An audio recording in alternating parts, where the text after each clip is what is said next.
Assalamualaikum warahmatullahi wabarakatuh. Bismillah walhamdulillah wassalatu wassalamu ala Rasulillah wa ala alihi wa sahbihi wa mawalah. Subhanaka la ilma lana illa ma 'allamtana innaka antal alimul hakim. Wa la hawla wa la quwwata illa billahil aliyyil azim. Qala rabbi shrah li sadri wa yassir li amri wahlul 'uqdatam min lisani yafqahu qawli, amma ba'd. Pertama dan selamanya kita panjatkan kesyukuran kepada Allah Subhanahu wa taala atas nikmat dan inayahnya dapat bertemu pada petang ni.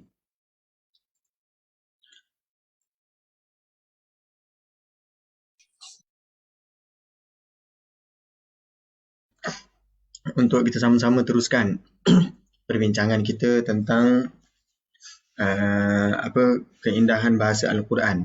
Cuma petang ni insya-Allah kita nak berbincang tentang satu perbahasan yang disebutkan oleh ilmuwan Al-Quran. Ini bahagian Az-Zikr wal Hath belum kita tamatkan ya. Ada dalam beberapa ayat lagi kita nak uraikan, barulah kita masuk pada tajuk berikutnya ya. Di petang ni selepas selesai Az-Zikr wal Hath, insya-Allah kita akan berbincang satu bentuk dalam perbincangan ulum Al-Quran, iaitu fawasilul ay. Apa itu fawasilul ay? Nanti kita bincangkan insya-Allah ya. Surah Al-Baqarah ayat yang ke-57 dan ayat yang ke-160 surah Al-A'raf masing-masing ditutup dengan walakin kanu anfusahum yazlimun. Akan tetapi mereka dahulu terhadap diri mereka melakukan kezaliman.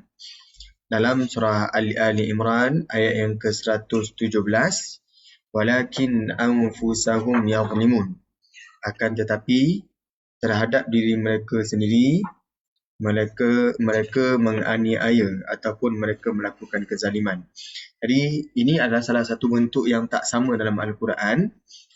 Tetapi sebenarnya kalau kita faham pada sudut bahasa Arab ataupun nahwu ataupun sekadar makna penyampaian ayat, kita akan dapati sebenarnya tak jauh beza antara walakin kanu anfusahum yazlimun dengan walakin anfusahum yazlimun. Itu kalau saya terjemahkan dalam bahasa Melayu saya, tetapi mereka lah yang menganiaya diri mereka. Yang atas ni, tetapi mereka adalah menganiaya diri mereka sendiri. Jadi kalau ditanyakan orang Arab pun, mereka belum tentu boleh bezakan antara ayat yang ke-57 yang atas ini dengan ayat yang ke-117 surah Ali Imran.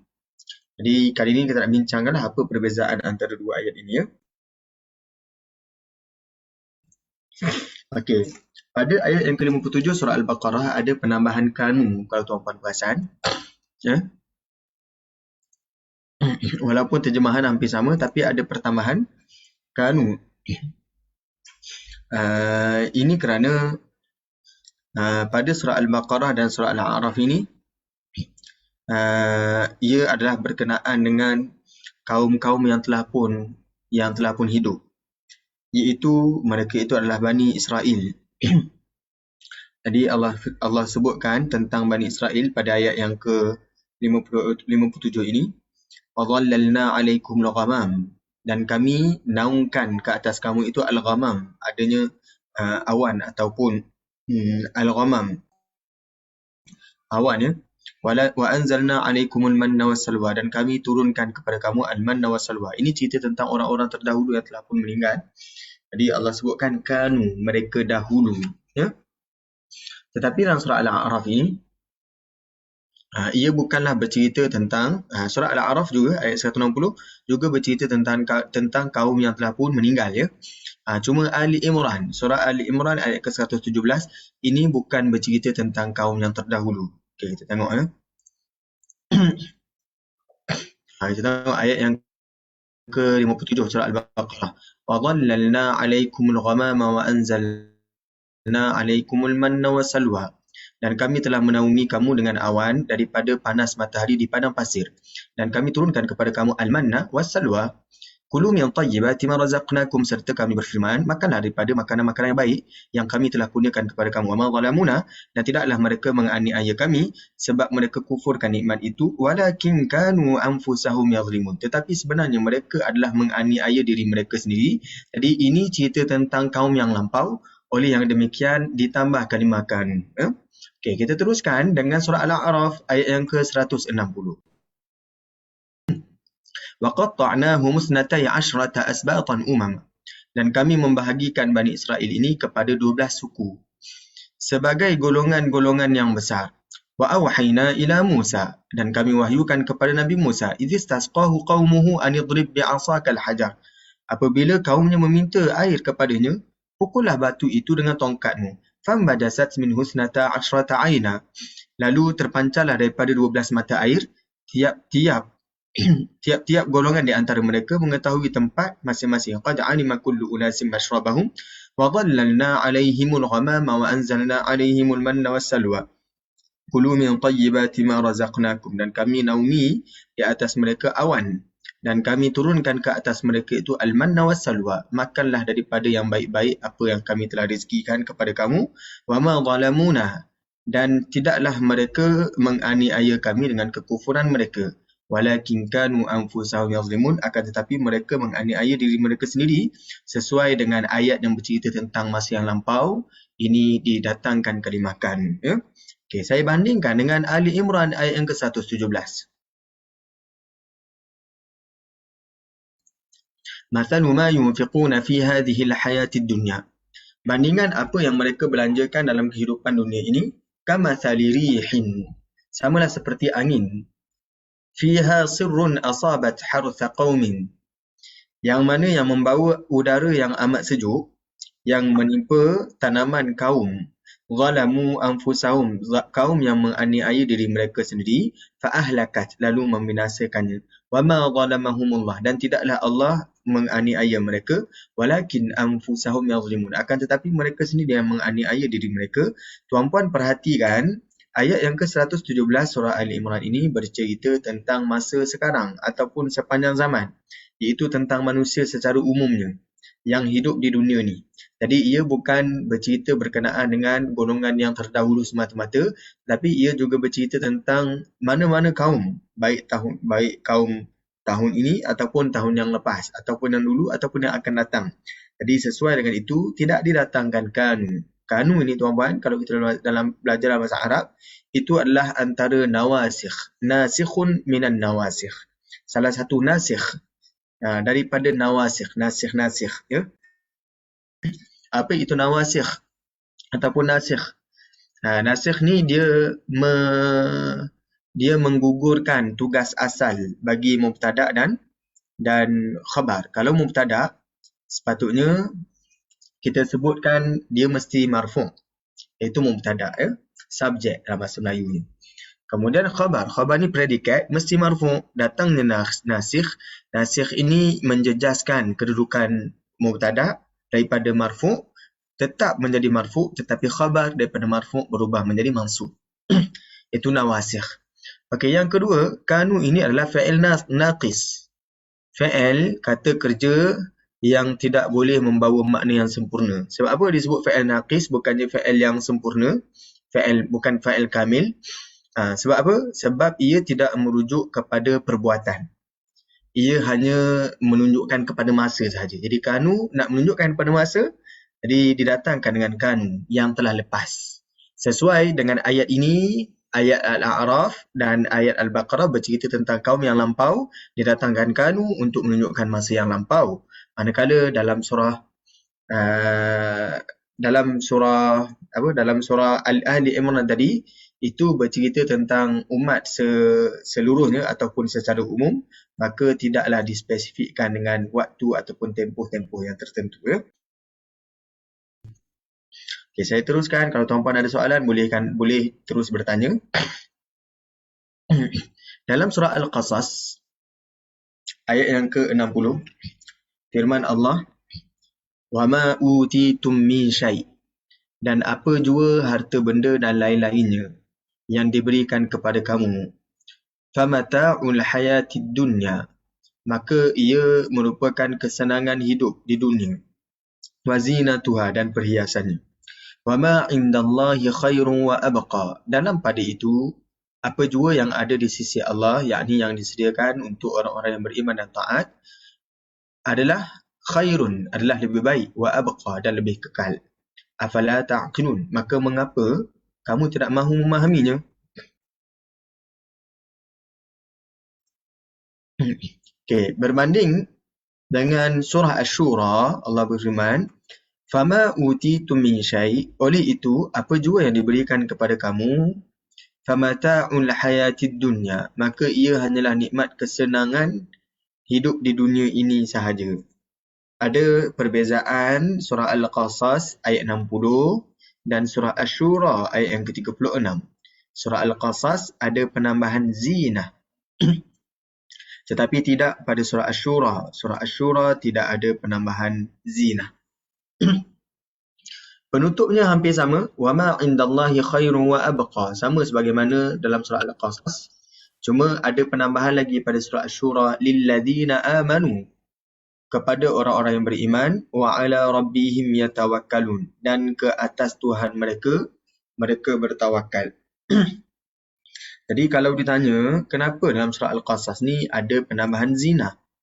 Tetapi pada surah Asy-Syura tidak ada pertambahan zina. Ya? Kerana dalam surah Al-Qasas, Allah sebutkan, dah sebut tentang zina sebelumnya ataupun selepasnya. Pada ayat yang ke-79, فَخَرَجَ عَلَى قَوْمِهِ فِي زِينَتِهِ. Kemudian Qarun keluar kepada kaumnya dengan memakai perhiasannya. Jadi kalimah zinatih disebut pada ayat yang ke-79. Maka disesuaikan dengan penyampaian surah Al-Qasas ada penyebutan zina. Lalu ditambah dengan wazinatuha. Ya? Okey.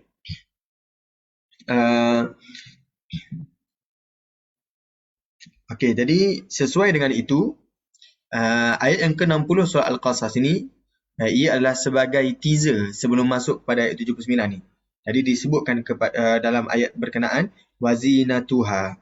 Manakala dalam surah Asy-Syura, tidak ada sebarang bentuk yang disebut sebagai zina dalam penyampaian surah Asy-Syura.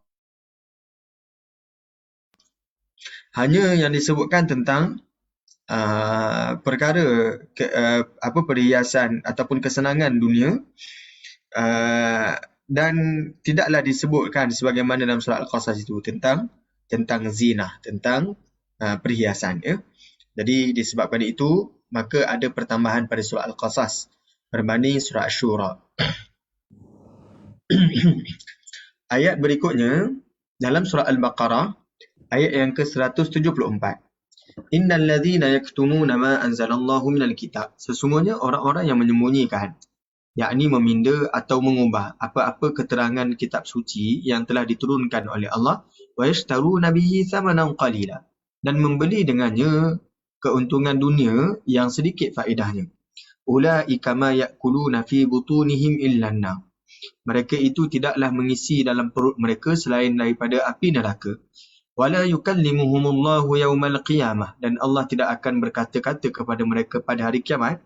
Wala yuzakkihim, dan ia tidak membersihkan mereka daripada dosa. Walahum azabun alim, dan mereka pula akan beroleh azab seksa yang tidak terperi sakitnya. Anda bandingkan dengan surah Ali Imran ayat yang ke-77. Innal ladzina yashtaruna bi'ahdillahi wa aymanihim thamanan qalila. Sesungguhnya orang-orang yang mengutamakan keuntungan dunia yang sedikit dengan menolak janji Allah dan mencabuli sumpah mereka, ulaika la khalaqa lahum fil akhirah. Mereka tidak akan mendapat bahagian yang baik di hari akhirat. Wala yukallimuhumullah, dan Allah tidak akan berkata-kata dengan mereka. Wala yanzuru ilaihim, dan Allah tidak akan memandang kepada mereka pada hari kiamat. Yaumal qiyamah, wala yuzakkihim, dan Allah tidak akan membersihkan mereka. Walahum azabun alim, dan mereka pula akan beroleh azab seksa yang tidak terperi sakitnya. Kalau anda perhatikan, ada penambahan pada surah Ali Imran, ya, iaitu kalimah wala yanzuru ilaihim. Allah tidak melihat mereka, ya, wala yanzuru ilaihim. Dekat sini, atas ni, tidak ada wala yanzuru ilaihim atas pada surah Al-Baqarah ayat 174. Wala yukallimuhumullah, wala yanzuru ilaihim yaumal qiyamah, di bawah yang atas ni yaumal qiyamah, tanpa ada wala yuzakkihim. Kerana ayat Al-Baqarah adalah berkenaan dengan orang yang mereka menyembunyikan apa yang Allah turunkan dan mereka berjual beli dengan harga yang lebih murah, ya, tentang ayat Allah. Mereka rela ayat ini tidak disebarkan dengan mereka sembunyikan kerana mereka nak dapatkan harta yang sangat sedikit itu. Tetapi dalam surah Ali Imran ini adalah bukan bercerita tentang orang yang menyembunyikan, tapi adalah orang yang berjual beli janji Allah dan sumpah mereka dengan harga yang rendah. Jadi ini adalah dosa yang lebih besar daripada surah Al-Baqarah. Sebab Al-Baqarah ni mereka sembunyikan apa yang Allah turunkan. Yang ini mereka mereka gadaikan janji Allah dan sumpah mereka. Jadi menggadaikan sumpah ni lebih dahsyat daripada menyembunyikan apa yang Allah turunkan daripada kitab, ya. Kalau yang atas ni sekadar menyembunyikan, yang ini mereka menggadaikan sumpah mereka ni. Jadi seolah-olah mereka bukan sahaja menyembunyikan, dalam masa yang sama mereka mengubah dan mereka bersumpah terhadapnya dan mereka membelinya dengan harga yang rendah. Jadi bahagian yang bawah ni surah Ali Imran ni, ini kepada golongan yang lebih dahsyat daripada yang atas ni, ya. Jadi kalau kita perhatikan, Allah sebut ulaika la khalaqa lahum fil akhirah, mereka tak dapat benda yang baik pun di akhirat. Yang atas ni Allah tak sebut, melainkan Allah sebut apa yang mereka makan itu hanyalah api.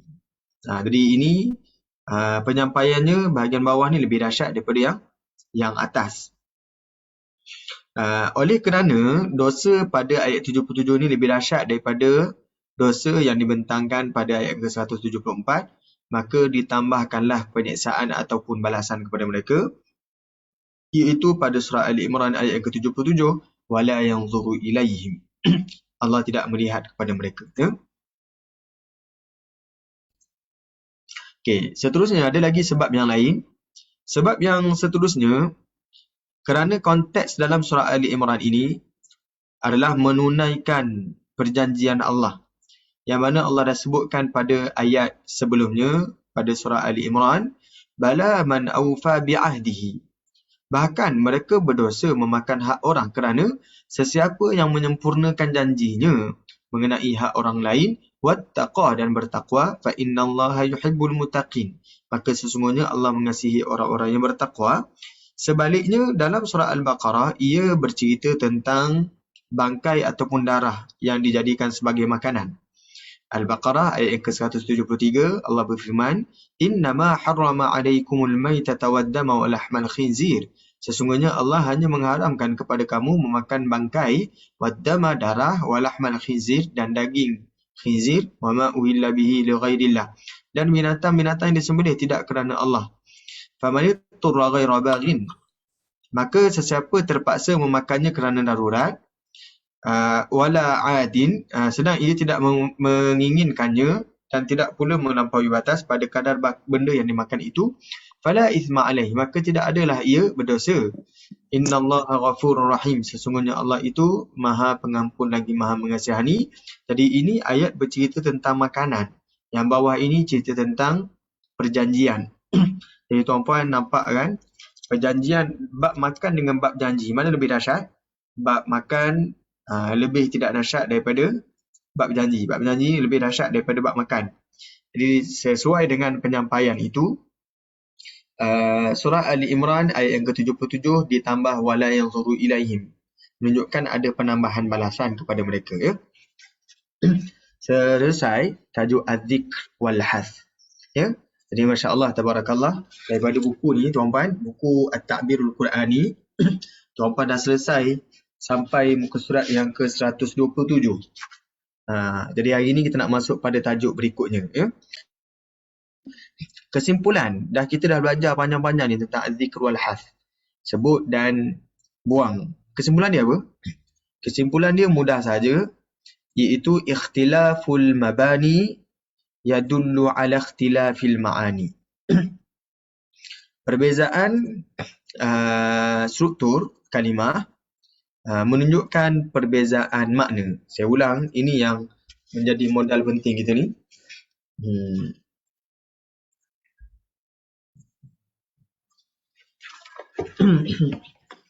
Ikhtilaful mabani yadullu ala ikhtilafil ma'ani.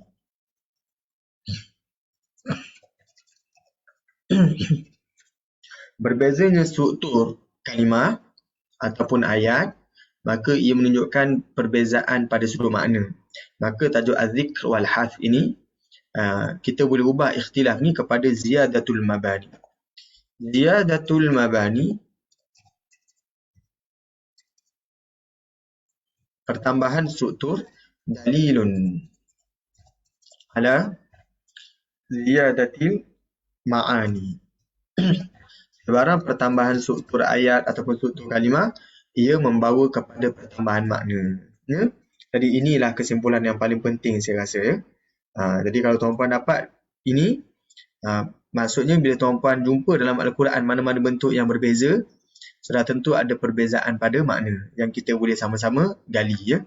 Jadi selesai kita punya tajuk az-zikr wal hath, sebut dan buang untuk at-ta'birul Qurani. Ya? Nanti kalau kita bincang tentang fundamental subjek al-balaghah ataupun ketinggian bahasa Arab, kita akan masuk baliklah tentang az-zikr wal hath. Ya? Okey, tuan-puan, sebelum kita masuk kepada tajuk berikutnya, tuan-puan ada soalan ataupun ada tambahan ataupun ada luahan, silakan.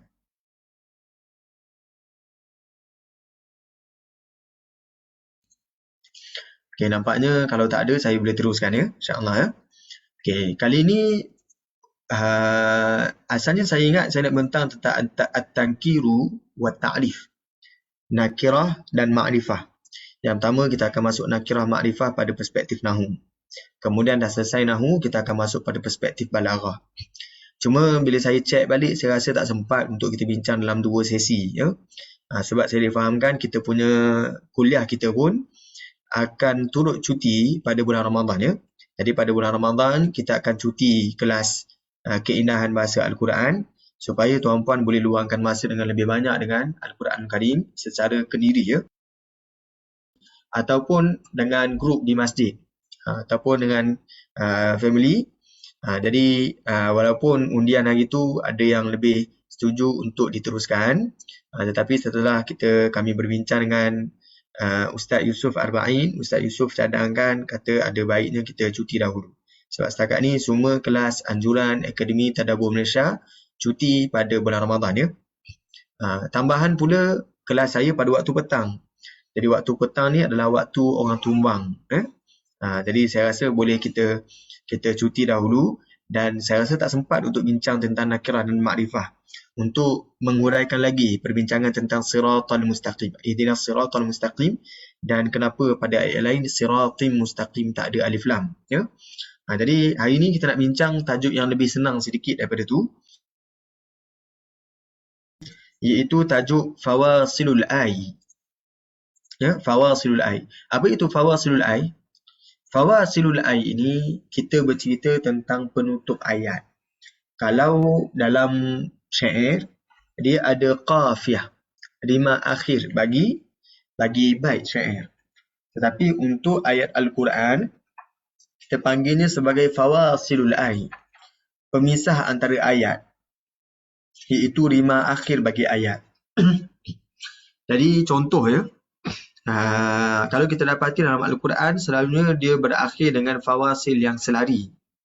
Contoh bila berakhir dengan ta'lamun, nun huruf penutup dia, kemudian ditutup dengan tu'minun, tattaqun. Okey, kita tengok, kita ambil pilih. Kita pilih satu surah dalam Al-Quran Al-Karim. Sebagai contoh surah Al-Kawthar contohlah. Inna a'tainakal kawthar. Okey, ini penutup dia. Fasilah untuk ayat pertama adalah huruf ra. Fasilah ni kita bincang yang belakang ni ya. huruf ra. Kemudian fasalli li rabbika wanhar, juga dengan huruf ra. Inna syani'aka huwal abtar, juga dengan huruf ra. Ini fasilah, fawasil. Ya. Fasilah ni mufrad, fawasil ni jamak. Kalau dalam surah Al-Ma'un, ara'aita alladhi yukadzibu bid-din, ini nun ini adalah fasilah. Fadzalika alladhi yad'ul yatim, fasilah mim. Wala yahuddu ala ta'amil miskin, fasilah. Fawailul lil musallin, ini nun ini fasilah. Nun. Jadi fasilah untuk surah Al-Ma'un adalah huruf nun kecuali satu ayat saja huruf mim. Jadi yang kita bincangkan ini fasilah ni. Ya. Okey, kalau anda perhatikan lagi Al-Kafirun, huruf nun, nun, kemudian dal, mim, kemudian dal, nun. Jadi ini fasilah. Ya. Okey, jadi ada yang berpandangan apabila ada dalam Al-Quran bentuk-bentuk yang hampir tak sama ni, yang tidak berapa sama, walaupun nampak macam sama tapi tak berapa sama. Jadi mereka katakan ini kerana nak meraihkan fasilah, kerana nak meraihkan rima akhir bagi ayat. Jadi penulis buku ni, ni saya lompat tuan-puan ya.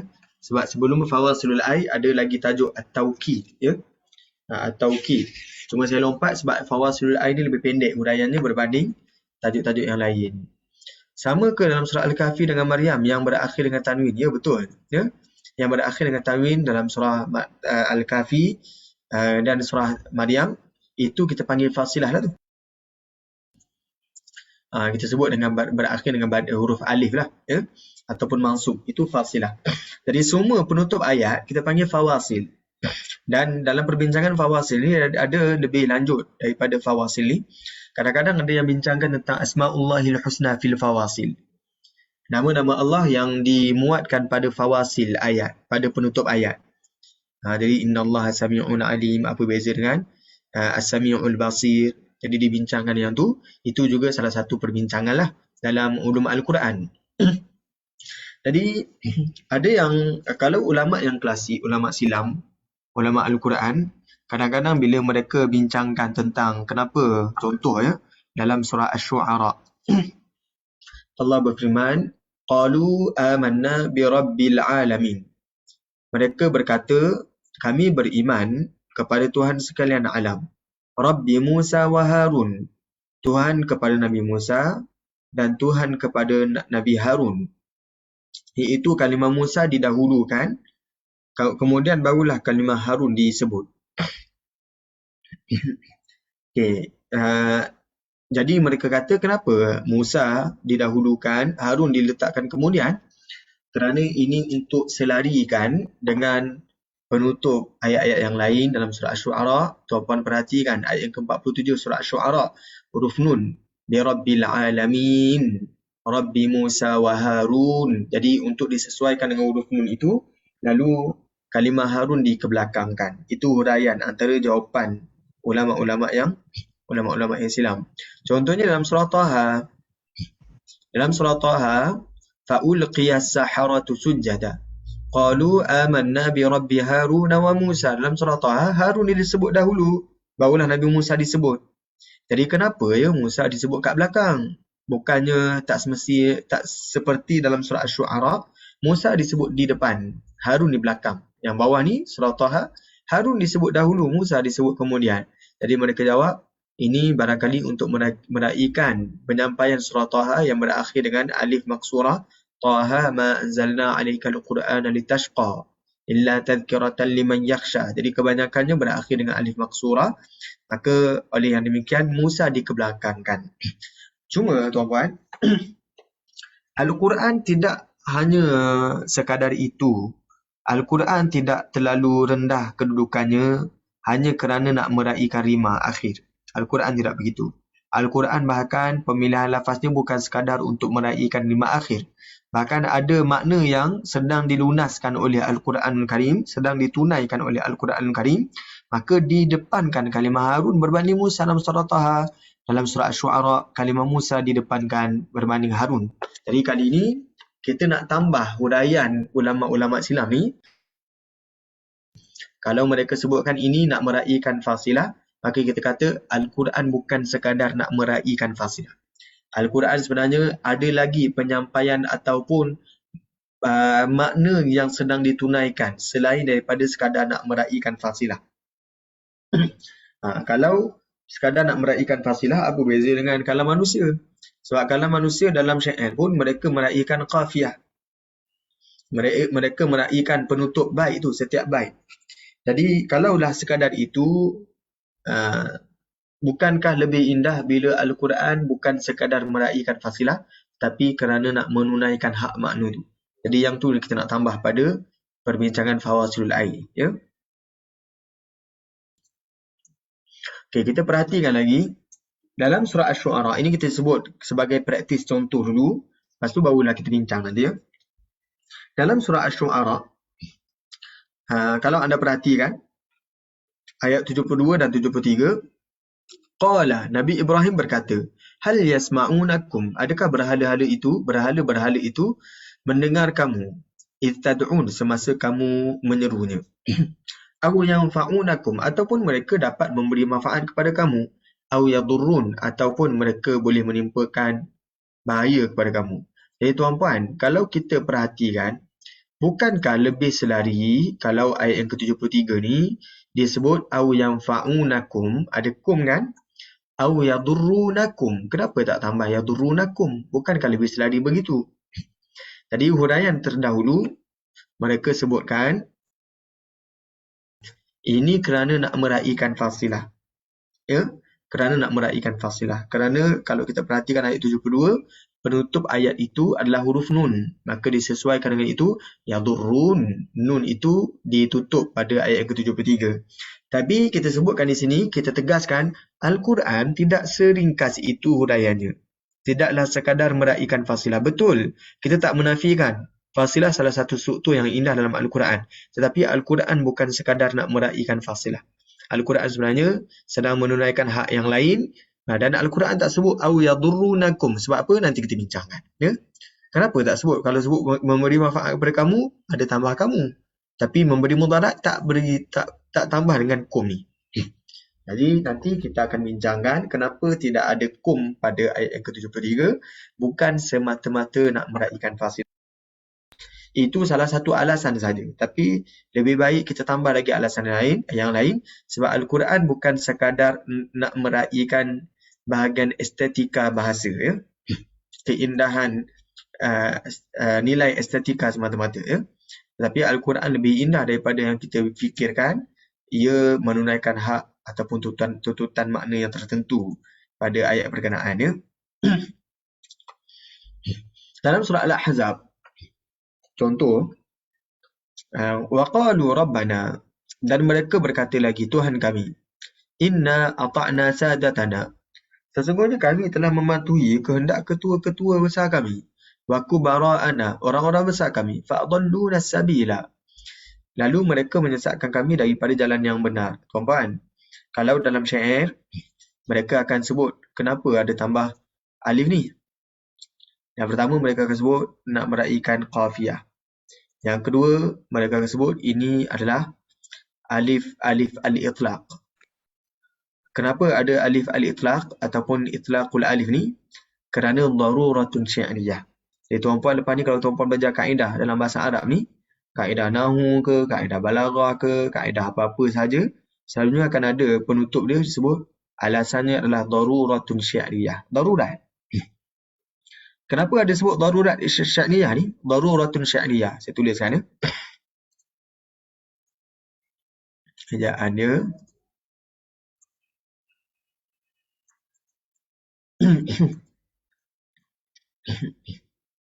Eja syair je lah. Sini, syi'riyah.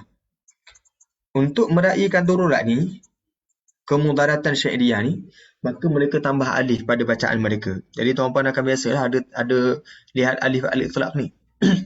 Tapi Al-Quran tak akanlah kita nak sebut darurah Quraniyah ataupun darurah fasiliyah, ya. Kerana nak meraihkan fasilah, jadi ditambah alif. Jadi kita sebutkan Al-Quran tidaklah sekadar itu perbincangannya, bukannya kerana nak meraihkan darurat ni, sebab tak darurat pun untuk tambah alif. Cuma disebabkan penyampaian makna itu yang menyebabkan Al-Quran letakkan juga alif. Ya, jadi untuk memenuhi tuntutan makna, sebutan alif disebutkan, masih lagi kalau dii'rabkan kita sebut alif ni alif al-itlaq. Tapi bukannya darurah syariah, bukannya kerana nak meraihkan penutup ayat, bukannya darurah fasiliyah, bukan. Tetapi ada sebab alif ini disebutkan. Ya? Jadi ini berkaitan dengan ilmu al-lisaniyat. Ilmu al-lisaniyat, ilmu bacaan, ilmu linguistik. Bila ada alif, maka lam itu berbaris. Sabila, saya baca dengan lam itu berbaris. Dan bila ada baris dan alif adalah bentuk mat. Bila ada bentuk mat menunjukkan satu benda yang panjang. Jadi kita akan bincang kenapa dalam surah Al-Ahzab ayat yang ke-67 adanya alif. Dan ini bentuk yang tidak normal dalam bahasa Arab. Ya, bentuk yang tidak normal, tapi Al-Quran sentuhkan juga, sebutkan juga, menunjukkan Al-Quran ia bukannya terikat dengan darurah syariah ataupun darurah fasiliyah, tapi Al-Quran sebenarnya ia meraihkan juga kalam manusia. Tuan-puan akan temui banyak bentuk-bentuk dalam Al-Quran. Al-Quran guna lafaz yang manusia biasa sebut juga. Contohnya, kalimah i'lamu, contohlah. Ketahuilah. Sedangkan memang Al-Quran sedang memberitahu, tapi kenapa sebut i'lamu? Bukankah tuntutan bila Al-Quran bagi tahu tu untuk saya tahu? Tetapi untuk meraihkan kalimah yang orang Arab biasa pakai, i'lamu, maka Al-Quran juga menggunakan kalimah i'lamu. Al-Quran meraihkan lafaz manusia. Cuma, bukan sekadar itu. Bukan sekadar meraihkan lafaz manusia. Ya? Sama macam tadi, syair ada sebut darurah syariah ataupun alif al-itlaq. Al-Quran meraihkan bentuk yang hampir sama pada syair, iaitu ada juga alif al-itlaq. Tapi tak banyak. Sedikit saja. Dan Al-Quran mempamerkan, mempersembahkan nilai yang lebih indah daripada apa yang manusia biasa gunakan. Jadi, ia bukan sekadar nak meraihkan bahasa manusia, yang membuktikan bahawa Al-Quran ini kitab yang bersifat sejagat untuk seluruh manusia. Tetapi Al-Quran dalam masa sama dia mempersembahkan kalimah-kalimah yang lebih indah daripada bahasa manusia. Ya? Jadi ada keindahan yang tersendiri daripada alif ni, bukan sekadar darurah. Jadi dalam fawasil, ilmu fawasil al-ayah ni, yang kita tegaskan berkali-kali, persamaan penutup ayat ataupun nerima akhir pada ayat, itu bukan semata-mata untuk meraihkan fasilah. Tetapi ada penyampaian yang lain yang sedang disampaikan oleh ayat-ayat yang berkenaan. Ya? Okay. Kita tengok lagi antara yang dibincangkan juga, contoh. Dalam surah Ibrahim, bila saya baca وَآتَاكُمْ مِنْ كُلِّ مَا سَأَلْتُمُ, dan ia telah memberi kepada kamu sebahagian daripada tiap-tiap apa jua yang kamu hajati. وَإِنْ تَعُدُّوا نِعْمَةَ اللَّهِ لَا تُحْصُوهَا, dan jika kamu menghitung nikmat Allah, nescaya lemahlah kamu menentukan bilangannya. Innal insana lazalumun kafar, sesungguhnya manusia yang ingkar sangat suka menempatkan sesuatu pada bukan tempatnya, lagi sangat tidak menghargai nikmat Tuhannya. Yang penting kalimah dekat sini ra, penutupnya kafar. Okey, kerana apa? Kalau kita bincangkan, ulama-ulama Islam mereka sebutkan kerana penutup surah Ibrahim banyak ditutup dengan huruf ra. Dan sebelum huruf ra itu ada alif, mat. Contohnya al-anhar, an-nahar, al-asnam. Jadi adanya mat adik li sukun yang berakhir dengan baris atas, kemudian alif, barulah satu huruf lagi. Disebabkan itu, mereka sebutkan kafar ini nak meraihkan fasilah. Kita tegaskan berkali-kali, Al-Quran pemilihan lafaz kafar bukan semata-mata nak meraihkan fasilah, tetapi ada lagi sebab-sebab yang lain yang lebih indah daripada yang kita fikirkan. Okay, bila kita bandingkan dengan surah An-Nahl, dalam surah An-Nahl, wa in ta'uddu ni'matallahi la tuhsuha, kalimah yang hampir sama dengan surah Ibrahim. Cuma penutupnya innallaha la ghafurur rahim, kalimah rahim yang dipilih. Jadi kalau kita bandingkan, ini barangkali nak meraihkan fasilah kerana ayat sebelum ataupun ayat selepas ditutup dengan huruf gunnah. Ya? Tashkurun, tahtadun, tadhakkarun, itu semua huruf gunnah, maka ditutup dengan huruf mim. Ya? Tapi kita tegaskan, Al-Quran tidak seringkas itu sebab alasan kenapa dipilih kafar ataupun rahim, bukan semata-mata nak meraihkan fasilah, tetapi ada hak makna yang sedang ditunaikan oleh ayat berkenaan. Ya. Okey, nanti kita akan bincangkan macam mana. Okey, saya teruskan lagi. Contoh yang kita nak tengok, antaranya Allah berfirman, Inna Allah la yaghfiru an yushraka bihi wa yaghfiru ma duna dzalika liman yasha. Sesungguhnya Allah tidak akan mengampunkan dosa syirik mempersekutukannya dengan sesuatu apa juga. Wa yaghfiru ma duna dzalika liman yasha, dan Allah tidak akan mengampunkan dosa yang lain daripada itu bagi dan Allah akan mengampunkan dosa yang lain daripada itu bagi sesiapa yang dikehendakinya. Wa man yusyrik, dan barang siapa yang mempersekutukan Allah, faqad iftara ithman azima, maka sesungguhnya ia telah melakukan dosa yang besar. Dalam masa yang sama, dalam ayat surah yang sama tapi ayat yang berbeza, Allah menggunakan kalimah innallaha la yaghfiru an yushraka bihi wa yaghfiru ma duna dzalika liman yasha wa man yusyrik billah. Dekat sini bermula bezanya, faqad dhalla dhalalan ba'ida. Kat sini faqad iftara ithman azima. Kat depan ni semua sama je. Kat depan ni sama. Kat bawah, kat belakang ni yang tak sama. Jadi adakah kerana nak meraihkan fasilah? Betul, itu salah satu punca ataupun salah satu sebab. Tapi Al-Quran tidak seringkas itu huraiannya. Sudah tentu ada alasan-alasan lain yang menampakkan lagi keindahan pemilihan kalimah ni. Kalau ada soalan silakan. Okey, kalau tak ada soalan saya teruskan ya. Okey, banyak lagi bentuk yang lain. Jadi kita sebutkan dekat sini, Al-Quran sedang meraihkan fasilah, tapi dalam masa sama sedang menunaikan hak ungkapan ataupun makna bagi ayat. Dan kita sebutkan ia tak buat begitu hanya semata-mata nak meraihkan intonasi ataupun dari sudut aspek al-adab semata-mata, al-adab ya. Inilah yang membezakan kalam manusia dan kalam Allah Subhanahu Wa Taala. Kalam manusia kita baca tak wajib kita jaga hukum hakam tajwid. Tetapi kalam Allah kita perlu jaga hukum hakam tajwid kerana ia memberi persembahan intonasi yang berbeza.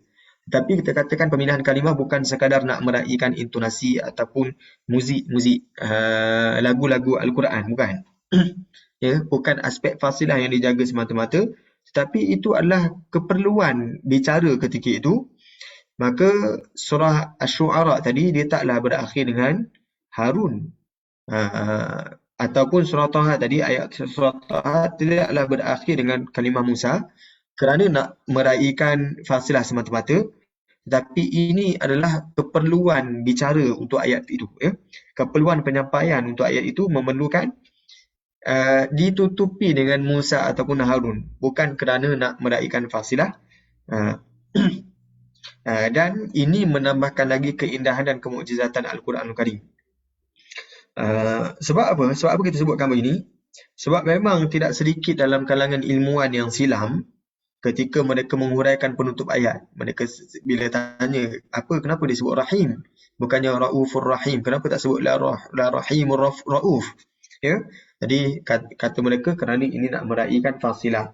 Jadi ini kegiatan ini pernah dikritik oleh Al-Imam Al-Alusi. Al-Alusi pernah mengkritik Al-Qadhi Al-Baydawi, yang mana Al-Qadhi Al-Baydawi pernah sebutkan innallaha bin-nasi la raufur rahim ini. Jadi disebut, Al-Baydawi sebut ini, kenapa disebut Rauf dulu baru Rahim? Kerana nak meraihkan fasilah. Jadi Al-Alusi kata perkataan Al-Baydawi, mudah-mudahan Allah putihkan Al-Baydawi ni. Biasalah ulama biasa kalau nama tu sebut bayadallahu ghurrata ahwali. Mereka akan doakan dengan nama orang tu. Maksudnya bila dia digelar dengan Al-Baydawi, mudah-mudahan Allah putihkan keadaan beliau. Okey, jadi kata Al-Alusi, dia kata disebut Rauf kat depan. Kemudian Ar-Rahim, walaupun ia adalah bertujuan untuk meraihkan fasilah, kan? Tapi itu tak tak tepat kata Al-Alusi, sebab penutup ataupun fasilah Al-Quran ini tidak hanya melihat pada penutup huruf yang terakhir dalam ayat berkenaan, ya. Tetapi dia melihat kepada memang apa yang disentuh dalam Al-Quran. Jadi contohnya beliau kemukakan firman Allah dalam ayat yang lain. Dekat sini Allah sebut la Raufur Rahim. Rauf dulu baru Rahim. Maka beliau sebutkan, kita perhatikan dalam surah Al-Hadid ayat yang ke-27, wa ja'alna fi qulubil ladzina tabauhu ra'fatan wa rahmah. Jadi kalimah ra'fah disebut dulu barulah rahmah. Ya. Dan kami jadikan dalam hati orang-orang yang mengikutnya perasaan ra'fah, belas kasihan, dan rahmah. Jadi saya punya terjemahan ni dia tak terjemahkan, tak asingkan kalimah ra'fah dan rahmah. Jadi mereka gabungkan. Yang mengikutnya perasaan belas kasihan sesama sendiri. Dan apa? Dan rahmah satu lagi. Dan kasih sayang. Dan rahbaniyah. Dan perbuatan mereka beribadat secara rahbaniyah. Jadi oleh kerana pada kebanyakan tempat ra'fah disebut dulu baru rahmah, barulah disesuaikan dengan itu raufun disebut dahulu barulah rahim. Tapi kita sebutkan di sini begini, ya. Kata penulis rahimahullah, hafizahullah, beliau katakan betul. Memang kita boleh memang ada satu kelompok daripada orang yang mengkaji tentang rahsia keindahan bahasa Al-Quran. Mereka kadang-kadang mereka tak bersetuju dengan huraian setengah orang ilmuwan lain. Ya, sebab mereka kata apa? Kadang-kadang huraian mereka ni agak over ataupun agak mengada kadang-kadang, ya. Agak ada unsur takalluf. Takalluf ni agak mengada. Dan kadang-kadang takwilan mereka kadang-kadang jauh. Sebab apa? Mereka nak cuba datangkan, mereka nak uraikan keindahan-keindahan pada apa yang mereka fikirkan. Andai kata kalaulah Al-Quran datangkan la rahimur rauf, contohlah. La rahimur rauf, andai kata letakkan sini, mereka akan olah juga, mereka kata indah. Sedangkan untuk mereka yang belajar bahasa Arab, mereka kata akan ada perbezaan untuk mereka yang baca la raufur rahim dengan mereka yang baca la rahimur rauf. Sudah tentu la rahimur rauf, pada contoh andai kata ayat tu la rahimur rauf, andai katalah Allah, andai kata, ya. Orang yang belajar bahasa Arab mereka kata ini tak cantik. Tetapi untuk mereka yang bertakalluf, mereka yang mengada-ngada tentang huraian keindahan bahasa ni, pergilah mana pun, tukar je kalimah, mereka akan pertahankan. Ini boleh juga, ni cantik ni. Tukar kalimah lain, dia cantik ni. Jadi sekadar mereka nak memenuhkan huraian ataupun nak bagi tahu ni cantik je, ya. Jadi kalau kita belajar bahasa Arab, kita akan mencari sisi, kita akan perasan kalau itu lemah. Tapi untuk mereka yang sekadar untuk memuaskan huraian, ya, mereka akan cari untuk mempertahankan tindakan mereka ni. Jadi kata muallif, penulis ni, dia tak setuju lah, dia kata sedangkan keindahan bahasa bukan semata-mata nak meraihkan fasilah, bukan. Tetapi ia juga sedang membentangkan hak yang sepatutnya disampaikan oleh kalimah ataupun ayat berkenaan. Okey, lama mukadimah kita, ya.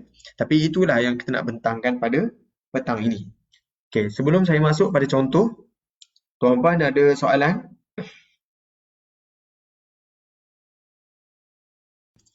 Kalau dari segi bacaan, ada masa kita boleh membaca dengan menyambung ayat, walaupun ada tanda berhenti.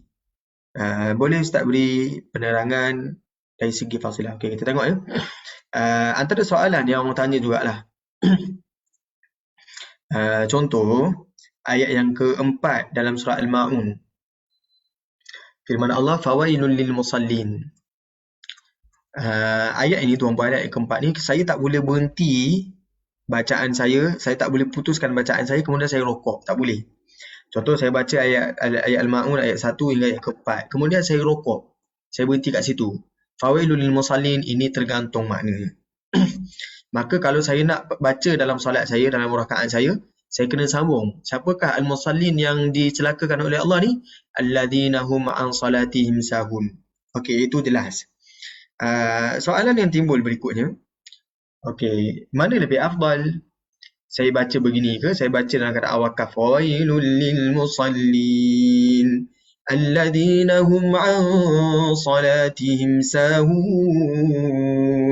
Itu saya putuskan, saya wakaf pada musallin. Ataupun lebih afdal saya baca fawailul lil musallin alladhina hum an salatihim sahun. Saya sambung. Mana lebih afdal? Saya wakaf ke saya wasal? Kan? Kalau saya fikirkan kat situ, saya elok wakaf ke saya wasal?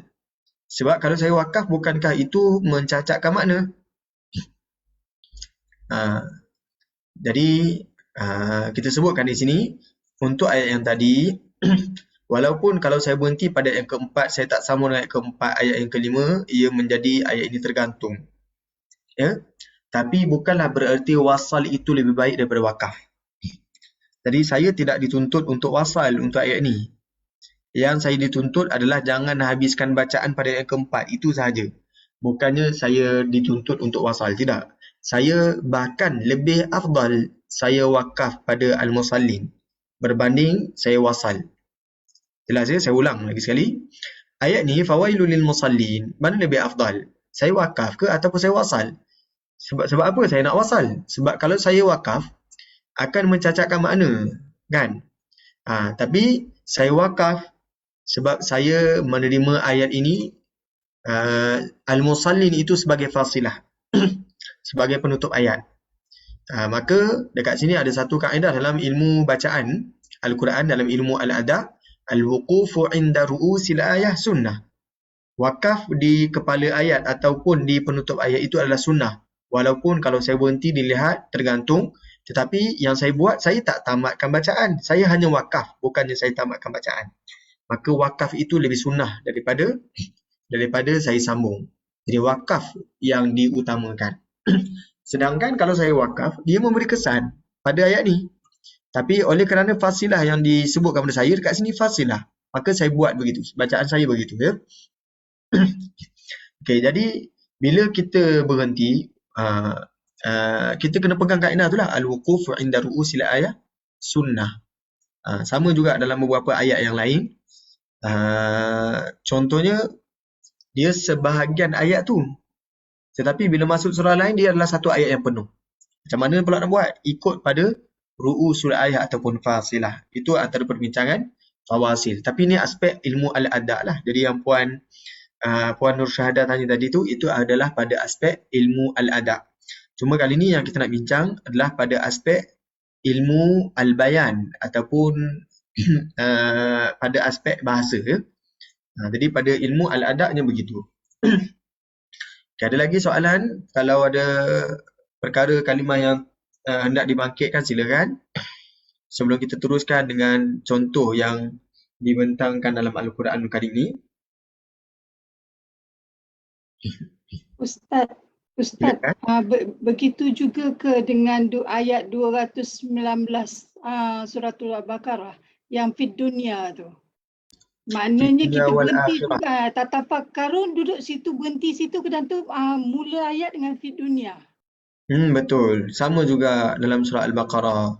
Sebab dekat situ adalah ru'usul ayah. Ya? Jadi kita pegang ru'usul ayah, walau macam mana rasa macam tak komplit pun, kita dia still lagi dapat pahala kalau kita berhenti kat situ, ya Ustaz? Bahkan lebih sunnah, lebih afdal. Berhenti pada ayat tu, ya. Okey, contoh soalan Puan Nyonya tadi. Dekat sini, la'allakum tatafakkarun. Mudah-mudahan kamu berfikir. Dekat sini berfikir tentang apa? Belakang ni baru sebut fid dunya wal akhirah. Berfikir tentang dunia dan akhirat. Jadi dekat sini qif aula, wakaf dekat sini lebih utama. Soalan dia, mana lebih afdal? Saya baca la'allakum tatafakkaruna fid dunya wal akhirah, ataupun saya wakaf dekat sini la'allakum tatafakkarun fid dunya wal akhirah. Maka kita sebutkan dekat sini, ini lebih afdal saya berhenti dekat la'allakum tatafakkarun, kemudian saya teruskan bacaan saya fid dunya wal akhirah. Cuma kalau saya putuskan bacaan saya tamatkan dekat sini la'allakum tatafakkarun. Ya. Okey, jadi dekat sini ia tak mencacatkan makna untuk yang ni. Jadi yang ni okey lagi sebab dia tak mencacatkan makna. Cuma kalau saya mulakan dengan fid dunya wal akhirah, itu tergantunglah ayat dia. Saya tak boleh mulakan dengan ayat 220. Kalau saya nak baca, saya kena ambil balik ayat 219, saya teruskan. Ya. Jadi ayat ni kalau saya berhenti la'allakum tatafakkarun, dia tak tergantung. Tapi yang tadi surah Al-Ma'un dia tergantung kalau saya berhenti fawaidul musallin. Jadi dalam ilmu al-adab ia konsepnya begitu. Kalau itu adalah fasilah maka kita berhenti walaupun ia belum memenuhi penyampaian maksud. Jelas ya? Okey, itu ilmu al-adab. Kadang-kadang nanti kita kena bincang juga. Saya rasalah al-i'jazul adai ataupun yang disebutkan oleh setengah orang disebut i'jazul tilawah pada aspek bacaan. Macam mana ada keindahan yang tersendiri bila saya baca dengan saya menjaga hukum hakam bacaan, ya. Jadi yang tu ada satu perbincangan i'jazul tilawah. Mungkin lepas kita dah tamatkan yang ini pada aspek al-bayan, kita masuk pada ilmu aspek al-ada. Al-ada ni sangat berkait dengan al-lisaniyat, linguistik, ya. Pada sudut bacaan kita, kenapa saya kena jaga, dekat sini saya kena baca tebal, kenapa dekat situ saya baca ismam tak manna kan. Kenapa pada keadaan yang lain pula saya kena baca dalam bentuk imalah, majriha. Jadi itu memberi kesan kepada penyampaian surah ataupun penyampaian ayat. Jadi bagaimana itu dalam perbincangan al-i'jazul adai ataupun i'jazul tilawah, ya.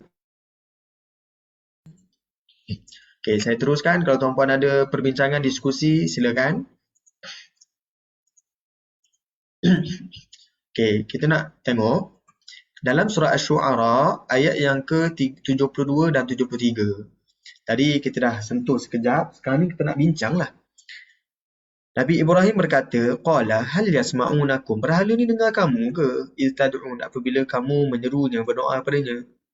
Aw yanfa'unakum, ataupun mereka dapat memberikan manfaat kepada kamu.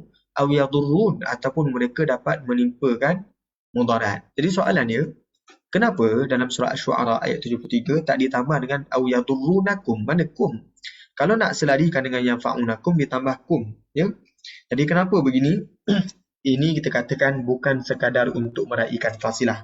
Alasan yang lain adalah Al-Quran sengaja tak sebut maf'ul bagi yang nak manfaat ni. Al-Quran sengaja sebutkan maf'ul bagi manfaat tapi tak sebut maf'ul bagi mudarat. Ya? Sebab apa?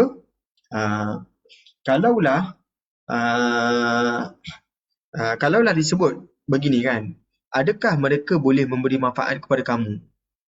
Kami kata kalau Nabi Ibrahim berkata, aku ni bertanya kamu ni, bukannya aku harap berhala tu bagi manfaat pada aku, tak pun.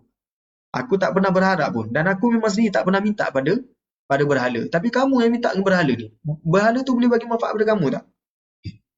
Okay, jadi bila sebut kepada kamu, artinya yang minta manfaat itu adalah kamu yang berdoa pada berhala. Cuma pada sudut aspek memberi mudarat. Okey, kamu dah tak suka aku. Boleh atau tidak berhala itu bagi mudarat? Kepada kamu pun tak boleh, kepada aku pun tak boleh. Jadi, oleh kerana nak sebut awiyadurrun ni memberi mudarat dalam bentuk yang umum pun tak mampu. Oleh yang demikian, dia tak tambah maf'ul.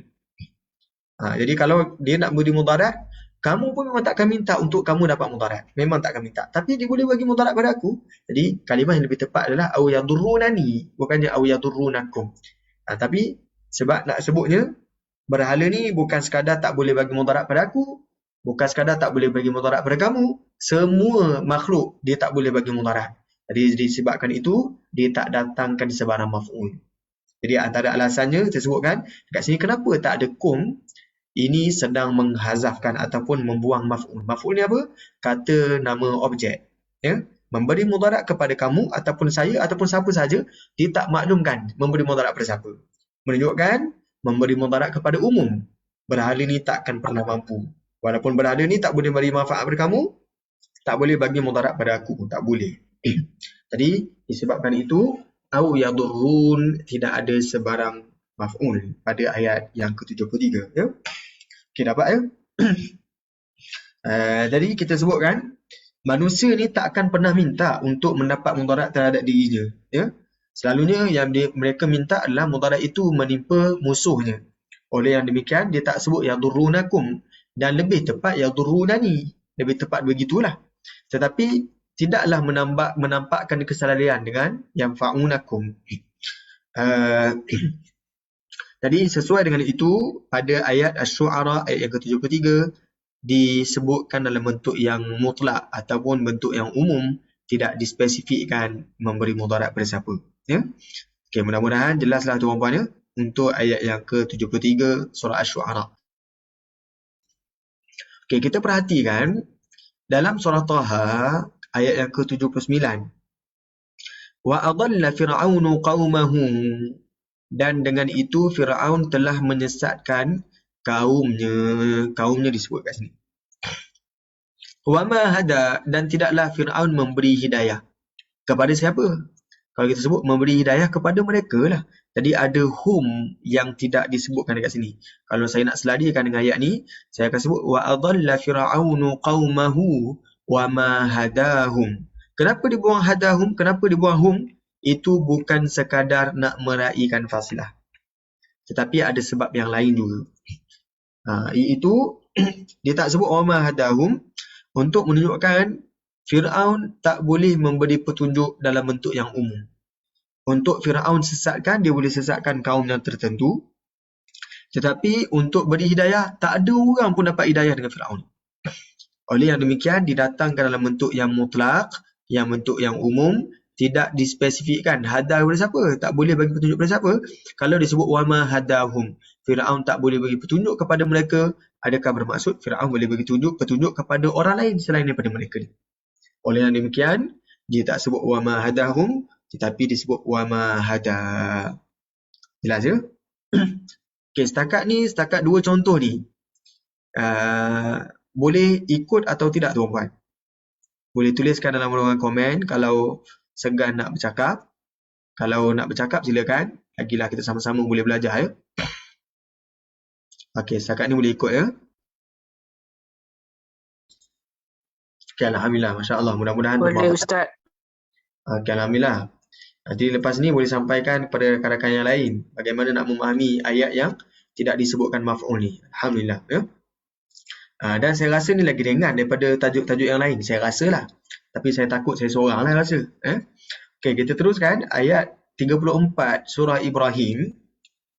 Firman Allah, wa atakum min kulli ma sa'altum. Dan dia mendatangkan kepada kamu daripada tiap-tiap apa yang kamu minta. Wa in ta'uddu ni'matallah. Dan sekiranya kamu menghitung nikmat Allah, la tuhsuha, kamu takkan boleh hitung dia. Innal insana la zalumun kafar. Sesungguhnya manusia itu la zalumun kafar. Zalim dan kafar, kufur. Tuan-puan, ada beberapa perhatian yang saya boleh beri perhatian dekat sini untuk ayat Ibrahim, ayat yang ke-34 ni. Bukan sekadar penutup dia.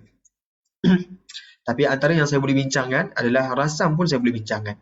Kenapa dekat sini ta maftuhah, tetapi dekat sini ta marbutah?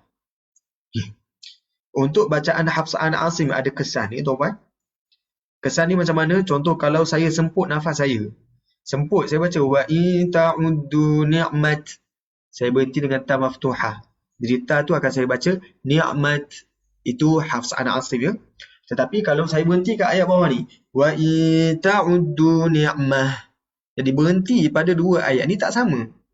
Walaupun dua-dua ni kalau kita belajar bahasa Arab ni mufrad. Ya, itu ada kesan pada bacaan.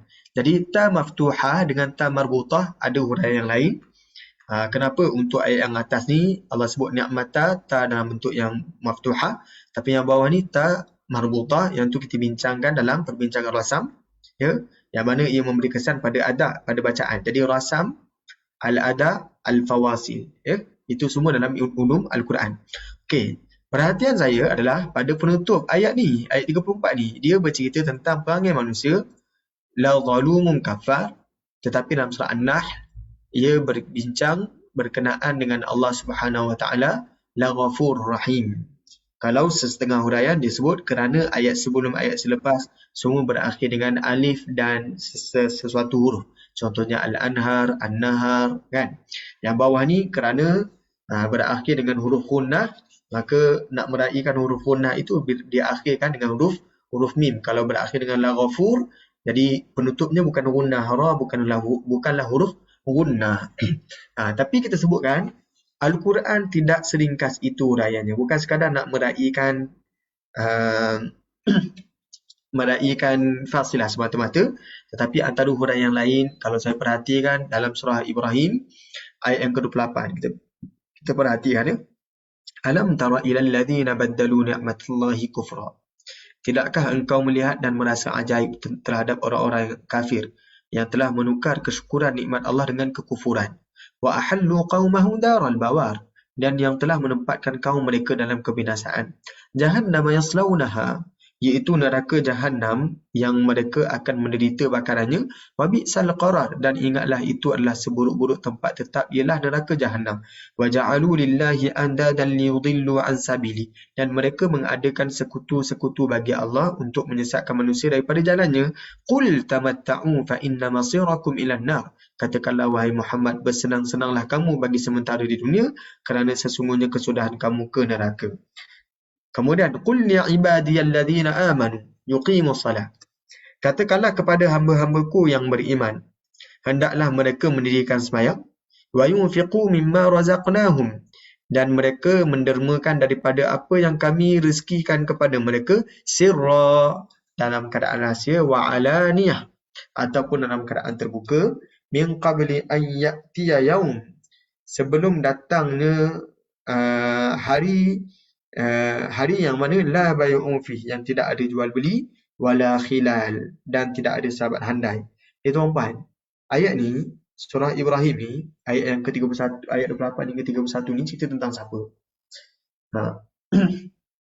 Ini kerana dalam surah Ibrahim ayat yang ke-31 ni cerita tentang manusia. Manusia kena buat apa? Bila dah tahu semua ni, manusia kena buat apa? Bila manusia dah tahu nikmat Allah, tentang neraka, tak perlu ada sekutu, tindakannya adalah respon daripada manusia, hendaklah mendirikan solat. Wa yunfiqu mimma razaqnakum, hendaklah mendermakan. Yang mana satu hari tu la bay'un fih, tak boleh buat apa dah, tak boleh nak buat bisnes. Wala khilal, tak ada kawan lagi. Jadi ayat ni, ayat 31 ni ditutup dengan cerita tentang manusia. Maka sesuai dengan itu, surah Ibrahim tadi, ayat yang ke-34, innal insana la zalumun kafar, ceritanya tentang manusia. Ya. Okey, saya bandingkan dengan surah An-Nahl. Ayat yang ke-5 hingga ayat yang ke-15. Ini panjang ya. Wal an'ama khalaqaha, dan binatang-binatang ternak itu ia juga menciptakannya. Lakum, untuk kamu, fiha dif'un, terdapat padanya benda-benda yang memanaskan tubuh, wa manafi', dan faedah-faedah manfaat. Wa minha ta'kulun, dan daripadanya juga kamu makan. Walakum, dan untuk kamu, fiha, padanya itu jamalun, keindahan, hina turihun, apabila kamu berehat, wa hina tasrahun, apabila kamu bawa dia keluar ataupun kamu keluar.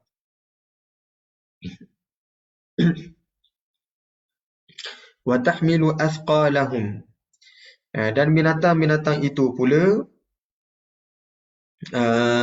membawa barang-barang kamu ila baladin, ke mana-mana negeri, lam takunu balighi, yang kamu tidak dapat sampai kepadanya, illa bisyiqqil anfus, melainkan dengan menanggung susah payah.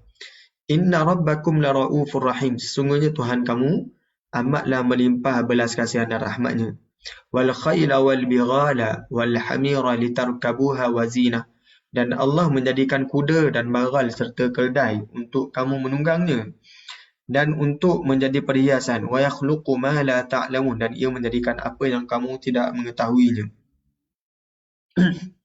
Wa 'ala Allahi qasdus sabili wa minha ja'ir, dan kepada Allah jugalah tertentunya urusan memberi panduan yang menerangkan jalan yang lurus. Wa minha ja'ir, dan di antara jalan-jalan yang dituju ada yang terpesong daripada kebenaran. Walau sya'a lahadakum ajma'in, dan kalaulah ia berkehendak, tentulah ia memberi petunjuk kepada kamu semua yang menyampaikan ke jalan yang lurus. Huwallazi anzala minas sama'i ma'a, dialah yang menurunkan hujan daripada langit. Lakum minhu syarabun, sebahagian daripadanya untuk minuman kamu. Wa minhu syajarun fihi tusimun, dan sebahagian lagi menyebabkan tumbuhnya pokok-pokok untuk kamu melepaskan binatang-binatang ternak makan padanya.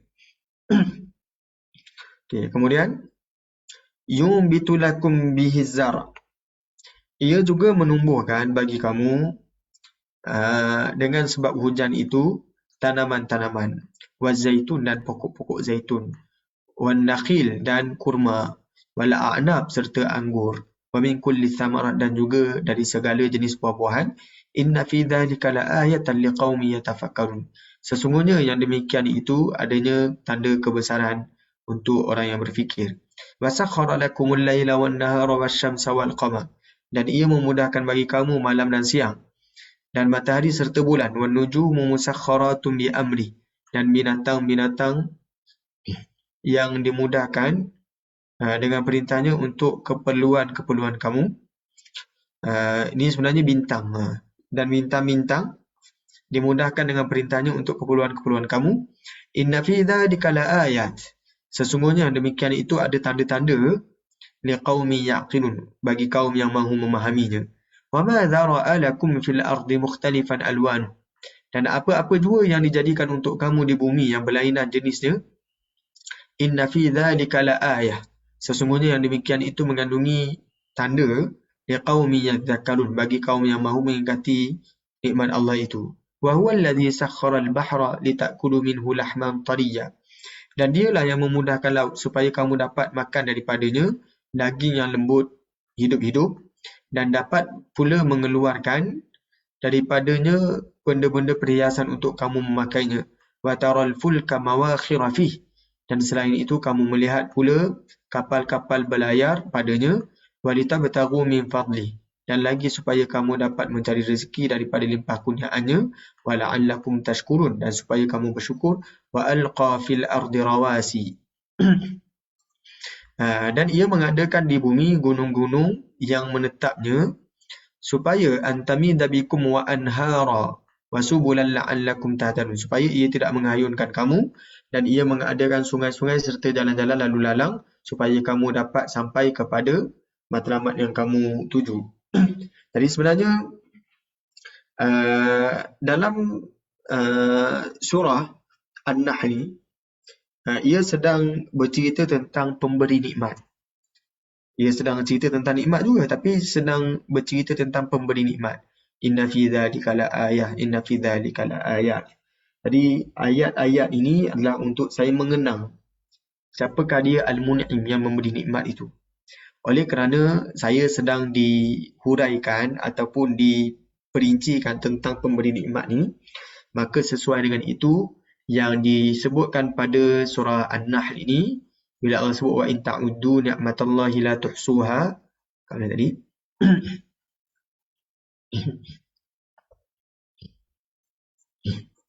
Dekat sini, maka penutup ayat ini adalah bercerita tentang pemberi nikmat. Innallaha la ghafurur rahim.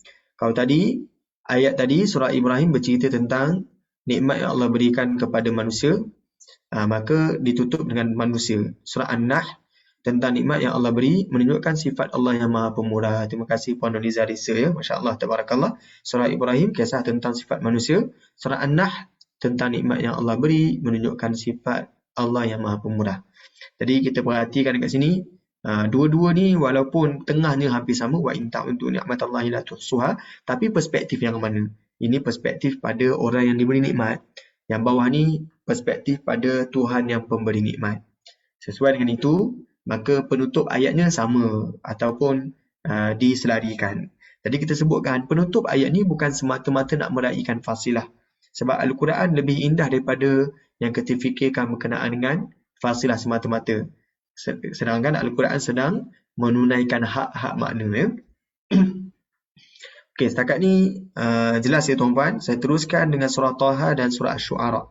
Alamak, saya lupa letakkan terjemahan surah Asy-Syu'ara ayat 46 hingga ayat yang ke-48. Tapi tak jauh beza lah untuk ayat yang atas ni. Okey, anda perhatikan dalam surah Taha. Fa'ulqiyas saharatu sujjada. Maka keadaan yang demikian menjadikan sahara, ahli sihir ini sujjadah, dalam keadaan sujud. Qalu amanna, mereka berkata kami beriman bi Rabbi Harun wa Musa, dengan Tuhan Harun dan Tuhan Musa. Jadi soalan dia, kenapa Harun disebut dahulu, barulah disebut Musa? Jadi antara huraiannya kerana nak meraihkan fasilah untuk ayat sebelumnya dan selepasnya. Ya? Tetapi kita katakan tidak cukup dengan itu. Ada lagi perkara yang lain yang menyebabkan Musa dikebelakangkan. Okey, kita bandingkan dengan surah Asy-Syu'ara, fa'ulqiyas saharatu sajidin. Dari sujada ini sajidin. Okey. Maka keadaan yang demikian menjadikan ahli-ahli sihir itu segera sajid bersujud. Qalu amanna bi rabbil alamin. Ada kalimah rabbil alamin. Kalau tadi ini Rabbi Harun, tak ada Rabbil alamin. Ini ada Rabbil alamin dengan Tuhan sekalian alam. Siapa Tuhan sekalian alam ini? Rabbi Musa wa Harun. Tuhan Nabi Musa dan Nabi Harun. Terima kasih Puan Syairah Faiz atas perkongsian terjemahan tadi tu. Ya. Jadi tuan-puan boleh tengok dalam ruangan chat ada terjemahan yang dikongsikan oleh Puan Syairah. Jadi terjemahan ni sama je sebenarnya. Asy-Syu'ara dengan surah Taha sama je. Bezanya kalimah sujada, kalimah bawah ni sajidin. Tapi dalam bahasa Melayu juga diterjemahkan dengan maksud yang sama. Yang bawah ni juga ada tambahan al-alamin, yang atas tak ada al-alamin. Itu saja. Kemudian surah Asy-Syu'ara Musa disebut dahulu barulah Harun. Jadi setengah huraian sebut kerana nak meraihkan silsilah. Nak meraihkan penutup bagi ayat-ayat yang ada dalam surah Taha ataupun nak meraihkan penutup bagi surah ayat-ayat yang ada dalam surah Asy-Syu'ara. Tapi kita katakan ada sebab yang lain yang menyebabkan Al-Quran menutupnya dengan Harun pada surah Asy-Syu'ara dan menutupnya dengan kalimah Musa pada surah Taha. Okey, kita sebutkan di sini. Ini kerana dalam surah Taha berkali-kali juga nama Harun dipanggil. Ya? Contohnya Nabi Musa pernah sebut, waja'alli waziran min ahli. Jadikanlah bagiku seorang pendukung dari keluargaku. Siapa? Harun akhi, Harun saudaraku. Ustud bihi azri, kuatkanlah dengan sokongannya dan pendirianku. Wa asyrikhu fi amri, libatkanlah dia dalam urusanku. Okay. Kemudian dalam surah Taha juga ayat yang ke-42, 43 lagi sekali Nabi Harun dipanggil, ya. Idhhab anta wa akhuka, pergilah engkau wahai Musa, wa akhuka dan saudara engkau Harun, bi ayati, membawa mukjizat-mukjizat kurniaanku, wala taniya fi dzikri, dan janganlah kamu berdua lemah dan cuai dalam menyebut serta mengingati aku. Kemudian idhhaba, pergilah kamu berdua, Harun masih lagi dilibatkan kepada Firaun. Innahu tagha, sesungguhnya Firaun itu tagha, melampaui batas dalam kekufurannya. Faqula, pergilah berkata kamu berdua. Lahu qawlan layyina, kepadanya dengan perkataan yang lembut. La'allahu yatadzakkaru aw yakhsha, mudah-mudahan dia mendapat peringatan ataupun takut. Qala, mereka berdua disebut lagi Harun dan Nabi Musa. Rabbana innana nakhafu an yafruta alaina aw an yatgha. Wahai Tuhan kami, sesungguhnya kami takut bahawa ia akan segera menyeksa kami atau ia akan melampaui batas. Kemudian qala la takhafa, Allah berfirman, janganlah kamu berdua rasa takut. Jadi dekat sini digunakan dalam bentuk dua orang juga. Innani ma'akuma asma'u wa ara, sesungguhnya aku ada bersama-sama kamu berdua, aku mendengar dan melihat segala-galanya. Fa'tiyahu, dekat sini juga digunakan kalimah berdua. Pergilah kamu berdua kepadanya, faqula, dan berkatalah kamu berdua, inna rasula rabbik, sesungguhnya kami ini adalah dua orang rasul bagi Tuhanmu. Dekat sini disebut rasulah juga dalam bentuk yang dua. Fa'arsil ma'ana bani Israel wala tu'adzibuhum, maka bebaskanlah kaum Bani Israel mengikut kami, wala tu'adzibuhum, janganlah kamu menyeksa mereka. Tuan-puan perhatikan dekat sini banyaknya digunakan kalimah dua, ya. Ayat yang ke-63 pun disebut in hadzani lasahirani. Dua orang ini adalah ahli sihir, yuridani. Jadi kalau kita nak hafal ni banyak pula kena mat.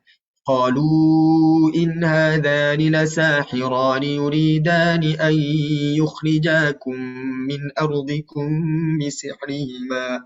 Dekat sini ada tambahan, yuridani an yukhrijakum bisihrihima wa yadhhaba bi tariqatikumul muthla. Jadi ada tambahan mat dekat sini menunjukkan ada dua. Oleh kerana surah ini banyak berpaksikan pada dua, maka kalimah Harun disebut dahulu barulah sebut Musa. Dalam ayat 92, 93 banyak lagi kalimah yang menyebut tentang dua orang ni, Harun dan Nabi Musa AS. Okay. kita bandingkan dalam surah Asy-Syu'ara. Dalam surah Asy-Syu'ara tidak ada kalimah Harun melainkan sangat sedikit. Antaranya firman Allah pada ini, wa yadhiqu sadri wa la yantaliqu lisani fa arsil ila Harun. Dan akan sempit pula dadaku serta tidak lancar lidahku. Oleh itu uruskanlah perintahmu kepada Harun. Jadi Harun disebut dekat sini tapi sedikit sangat dalam surah Asy-Syu'ara. Qala kalla fadhhaba bi ayatina inna ma'akum mustami'un. Allah berfirman, jangan fikir akan berlaku apa yang engkau bimbangkan itu. Oleh itu pergilah kamu berdua membawa mukjizat-mukjizat kami yang membuktikan kebenaran kamu. Sesungguhnya kami ada bersama-sama kamu mendengar. Qala la in ittakhadhta ilahan ghairi la aj'alannaka minal masjunin. Kalau kita perhatikan ayat ke-29 ni tak ada kaitan dengan Nabi Harun. Yang atas tadi, 2 ayat tadi je ada kaitan dengan Nabi Harun, tapi yang bawah ni ditujukan kepada Nabi Musa seorang. La aj'alannaka, dia tak sebut la aj'alannakuma, dan dia tak sebut la inittakhadhtuma, tapi dia sebut la inittakhadhta. Jadi semua seorang dekat sini. Qala lil mala'i hawlahu inna hadha lasahirun alim. Dekat sini juga merujuk pada seorang. Inna hadha, bukannya inna hadhaini.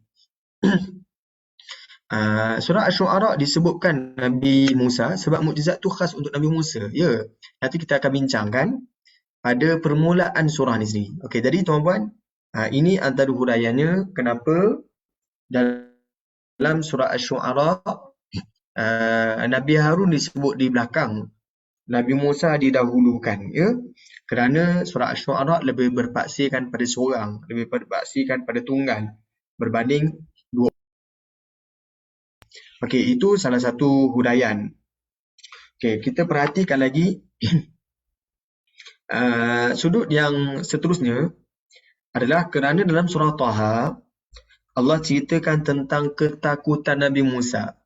Sehingga kan Nabi Musa sebutkan wa asyrikhu fi amri, cuba libatkan Nabi Harun. Nabi Musa minta supaya ditambah lagi Nabi Harun, dan Allah sebut fa'aujasa fi nafsi.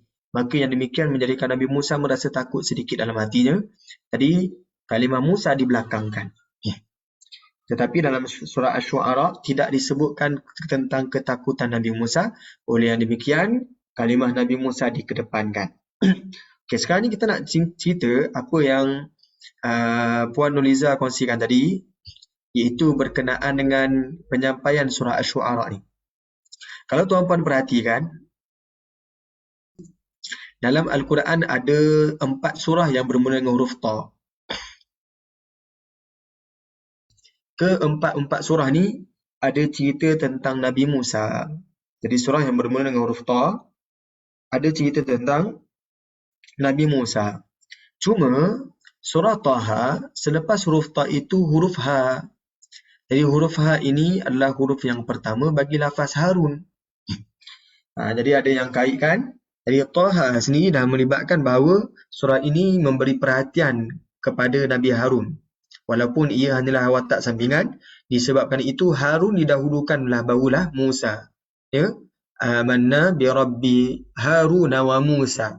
Jadi Musa letak kat belakang bukan kerana nak meraihkan fasilah semata-mata, tetapi Harun ini watak yang sedang diberi perhatian pada surah Taha. Beza dengan Tasin. Tasin dia tidak ada penambahan mim.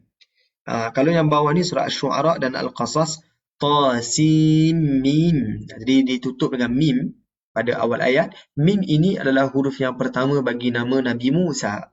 Jadi tuan-puan akan dapati cerita yang paling terperinci tentang Nabi Musa pada 2 surah ni. Satu surah Al-Qasas paling terperinci, kemudian surah Asy-Syu'ara. Jadi cerita tentang Nabi Musa dalam 2 surah ni lebih terperinci berbanding surah An-Naml. Surah An-Naml ada cerita tentang Nabi Musa, tetapi tidak ada penambahan mim pada awal. Tasin. Jadi cerita tentang Nabi Musa tidaklah sepanjang sebagaimana dalam surah Asy-Syu'ara dan surah Al-Qasas. Ya? Jadi itu antara huraian kenapa ada penambahan mim pada awal ayat ni. Tasin mim. seolah-olah ada penambahan cerita yang terperinci tentang Nabi Musa. Kemudian kenapa dekat sini Taha, seolah-olah ha ini isyarat pada huruf yang pertama bagi kalimah Harun. Jadi bila Harun diberi perhatian, maka sesuailah untuk surah Taha, Harun disebut dahulu barulah Musa. Jadi Musa ditutup pada ayat bukan kerana nak meraihkan fasilah semata-mata, tetapi ia disesuaikan dengan penyampaian surah. Ya?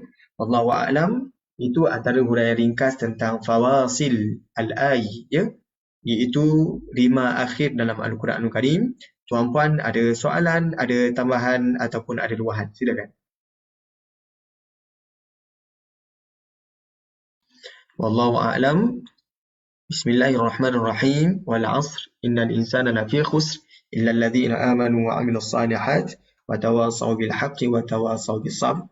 Kita jumpa lagi tuan-puan. Assalamualaikum warahmatullahi wabarakatuh. Waalaikumsalam. Waalaikumsalam warahmatullahi wabarakatuh. Terima kasih Ustaz. Assalamualaikum. Assalamualaikum. Barakallahu fiikum. Minggu depan dah tak ada Ustaz. Minggu depan